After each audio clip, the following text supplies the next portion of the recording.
আমিও যে সারপ্রাইজ পাবো আমি জীবনেও ভাবিনি। আমি তো তোমাকে ভাবতেই দিইনি, তা তুমি কি ভাববে? আরে তোমার মাথায় এত কিছু আসলো কিভাবে, এটা তো আমায় একটু বলো। কেন জানো না তুমি সকালবেলা আমি পান্তা ভাত খেয়েছিলাম? সত্যি বলছো?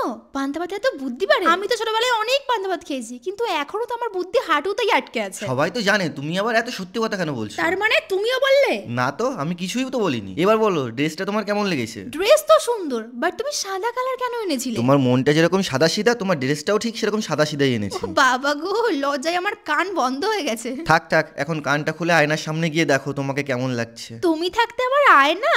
ওগো তুমি তো জানোই যে আমায় কত সুন্দর দেখতে। এই যে তোমার আবার শুরু হয়ে গেল নিব্বা নিব্বিগিরি। তুমি কি জানো না যে আমি কিউট নিব্বি? এই থাক থাক থাক, তুমি আমার আর মুখ খুলিও না তো একদম। তুমি আর কি মুখ খুলবে? মুখ খুললেই তো সবাই কন্টেন্ট পেয়ে যাবে গো। এসব বাদ দাও তো, তুমি কি ভেবেছিলে আজ তোমার জন্য এত কিছু হবে? সত্যি বলতে আন্দাজ তো করেছিলাম যে কিছু একটা হবে, বাট এত কিছু হবে এটা আমি কখনোই ভাবিনি। ভাববেটা কি করে? তুমি তো একটু আগেই বললে তোমার বুদ্ধি নাকি আঠুতে। নাও তোমার সারপ্রাইজ, আমার লাগবে না এসব। হ্যাঁ, সবকিছু তো পাওয়া হয়ে গেছে, তার জন্য এখন এরকম বলছো।